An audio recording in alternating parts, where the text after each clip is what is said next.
Hello and good morning YouTube. My name is Sam and I welcome you to MU Fan TV. Today we want to do a brief analysis of the weekend game, that is Manchester United versus Arsenal at Old Trafford. And if maybe you have forgotten or you didn't watch the match, allow me to give a brief analysis about our team, about how the game was. So we played the 4-2-3-1 formation. Many people have asked for this formation instead of the 4-3-3, mainly because of the personnel that we have.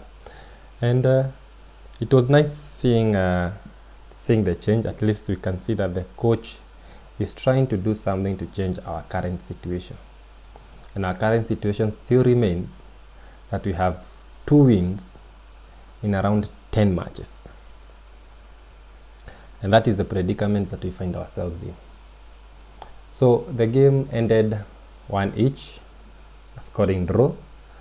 A prediction that most Manchester United fans could have made. This is not disputing the fact that over 50% of the people expected Manchester United to lose that game. And for the love of Christ, I don't understand how the Arsenal manager could be that naive. And the reason why I call him naive is every team that has attacked Manchester United this season, or even towards the end of last season, it is almost a guarantee that you'll come out with something, either a draw or even the 3 points. And you look at the teams that we have played this season alone, these are now 7 games.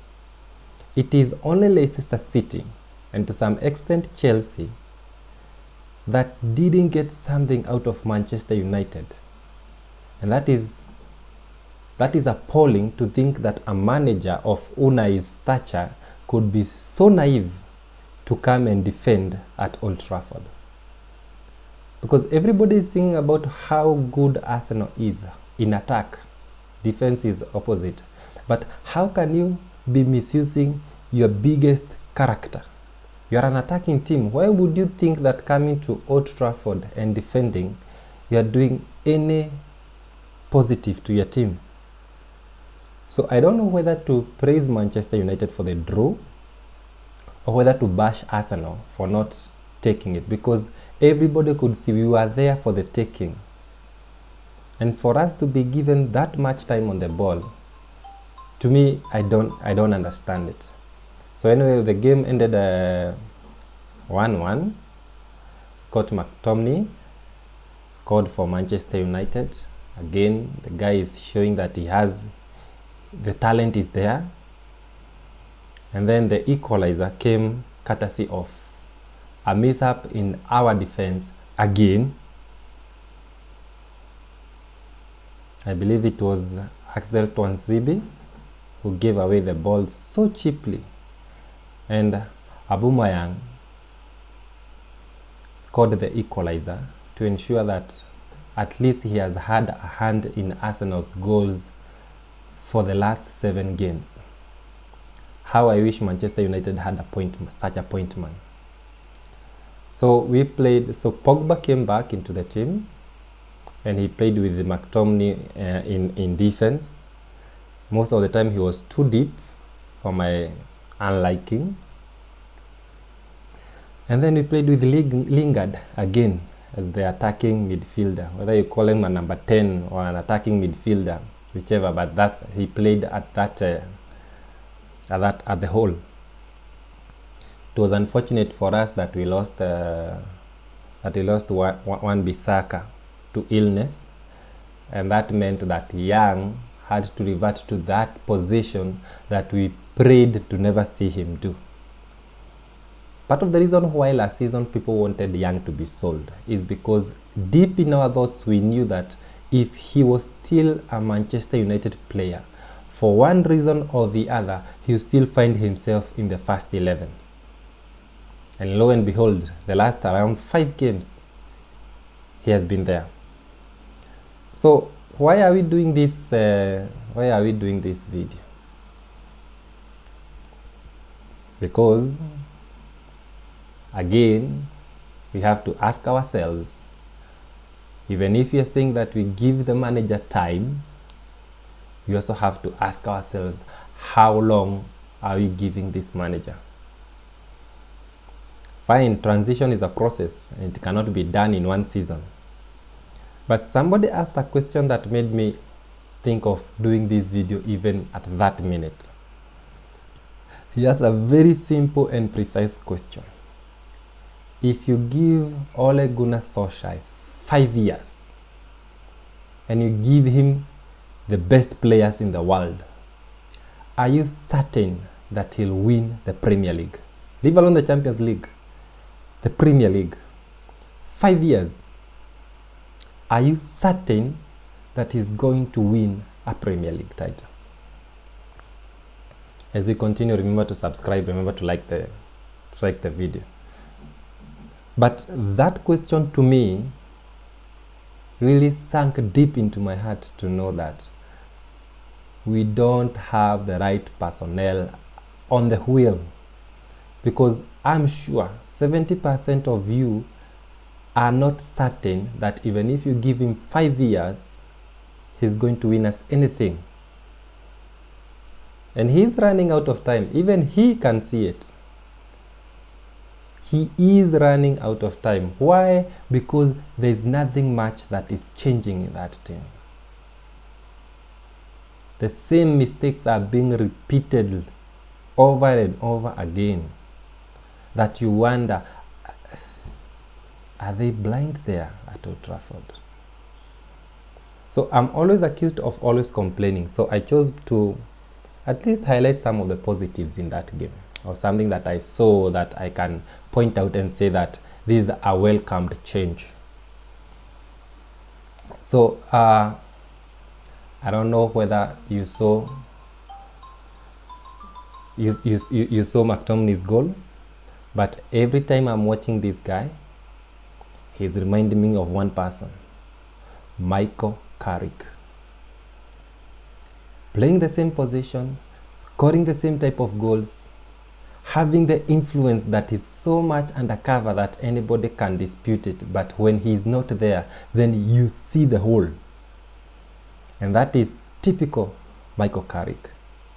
And it so happens that Michael Carrick is the assistant manager in the team. So do we credit his rise to the manager or to the assistant? Food for thought. But as far as the match is concerned, to me, Scott is flowing in the right direction in terms of his progression. Another welcomed change in that team that I enjoyed was that man there that everybody loves slating, Pogba. Paul Pogba came back to that team, and for once, after around 4 games since he left, our midfield came back to the party. Because you could see it. Even when being played in the wrong position, he still had his influence in that midfield. I don't know whether I'll blame the naivety of Arsenal, but for what it's worth, Manchester United were in charge of that midfield. And I enjoyed watching him, even when we are saying that I think he has been termed as the troublesome kid at Old Trafford. Well, troublesome or not, at least when he is in the field, he's making his mark and he's playing his heart out. And for the type of player that he is, him losing the balls is not something new for anyone, because that is expected from his style of play. Flair players will always lose the ball at one time or the other, and that's where I have the problem of playing him out of position, because you play him too deep. Pogba being Pogba will lose position, and you have seen Manchester United concede goals out of his mistakes. But he does he do more harm than good? I bet to differ. The guy is a person under the right management, can unlock teams, can unlock midfields. And to me, I enjoyed having him back. I hope he doesn't play at the Europa League, because I believe we should concentrate on the Premier League, at least do something. Europa League, I'm looking at how teams are doing at the Champions League, and I'm already giving up on it because big guns will join us in February, and I don't know how good we can do or how far we can go when we have the likes of Madrid or Spurs in the Europa League. Again, Andres Pereira, and this guy always reminds me of Herrera, the other hand, under Herrera. And I like his play, I like his ball distribution, I like his dead ball thing, because he's a specialist in it.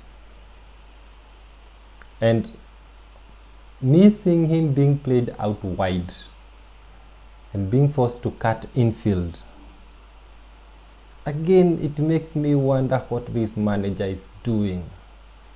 But for what it's worth, at least according to me, I appreciate what Andreas did in the game.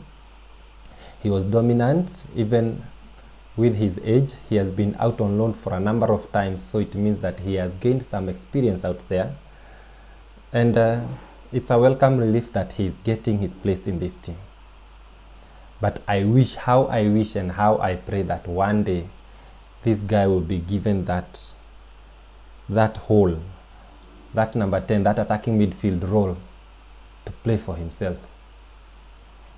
And those are the three players that I've pinpointed. I'm not going to talk about Twanzibi because even though he did well against Rochdale, I believe against Arsenal, I don't know whether it's the position he was playing, but to me, not just for conceding that or making that mistake that led to the equalizer, for me, he didn't cut it for me.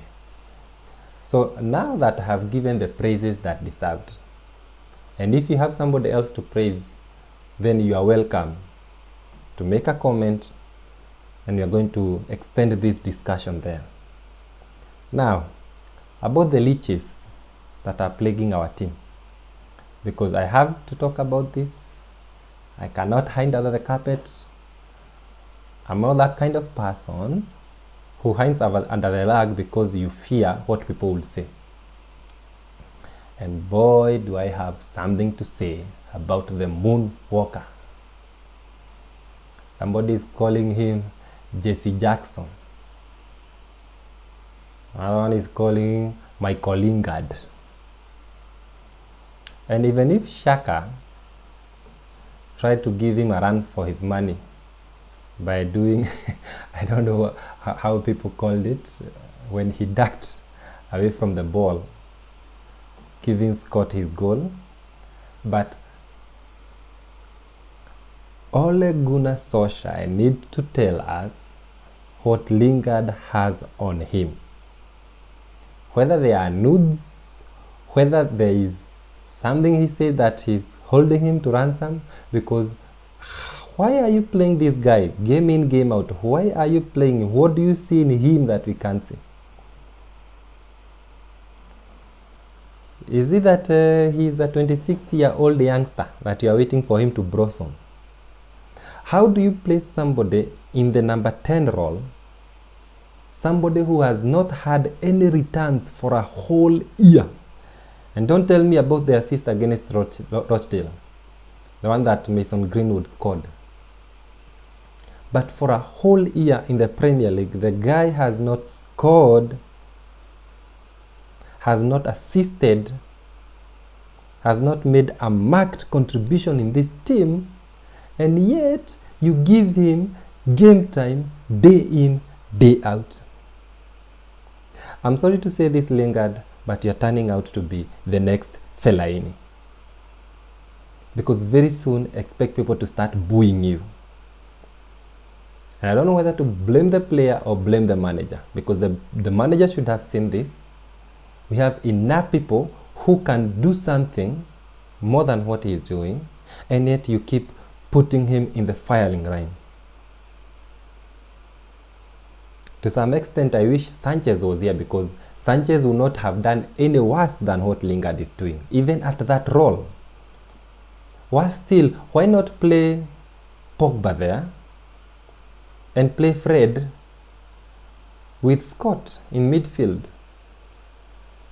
Because for some reason, Solskjaer believes that it is either Lingard or Mata to play that position, and both of them are equally poor. Mata do not have the legs anymore. He's done. He's finished. Playing Lingard for this team, to me, makes no sense. I don't see any progression that we are making with a 26-year-old whose star never rose, let me put it like that. So I don't know whether he should be teaching our youngsters how to celebrate, but to me, he should not be in that team, and I saw it against Arsenal. For some reason, I feel that every game he's playing, we are playing with 10 men, because the guy will offer you nothing in defense, the guy will offer you nothing going forward. And yet we have a maestro who can play that position in Pogba. Anyway, what do I know? The other thing that irked me so much is when we were trying to make a combined team of Arsenal and Manchester United. This really showed me what is happening in both teams. Because at one time, this game was a blockbuster. It was a title decider, even this early in the league. Now we have been reduced to just mere puppets. Peter Drury, I think, against on Sunday, he said that a game, I don't know whether he called it a game against mediocrity, because both teams were mediocre.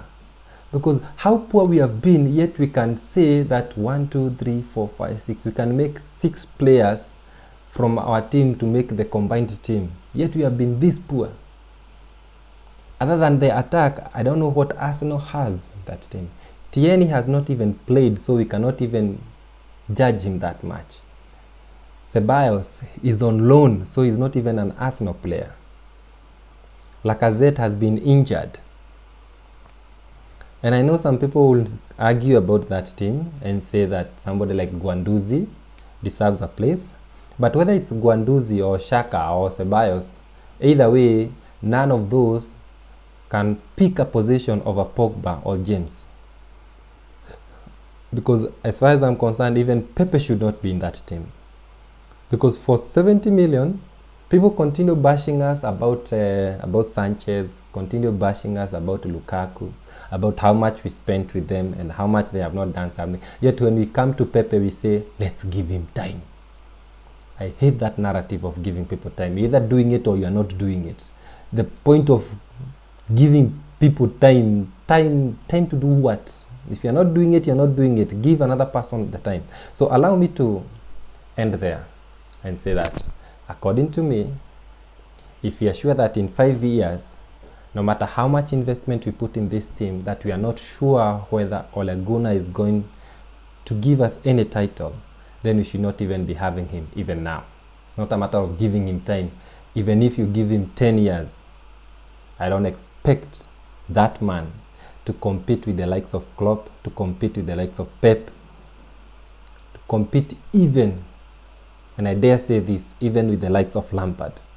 Because you can see the direction their teams are taking. But even now, somebody made a good comment, and allow me to finish this with it, that right now, Ole Gunnar Solskjær has played 38 games. That's a full season. Leave alone when he joined or where we are right now. But combined, he has played 38 games. How many has he won? What is his win percentage? Right now, we are looking at the worst start to a Manchester United team to a season. And let's give Ole time. Ole on the wheel. Yeah. Ole on the wheel. Time is up, sir. Anyway, have a good week. Be blessed. If you agree with my comments, I would want to see that. Put that on the comments. Like the recording. Share with friends. I would want us to extend this discussion on the chat session. Don't forget to subscribe. Let us grow this together and let us have a cordial discussion. Goodbye, guys.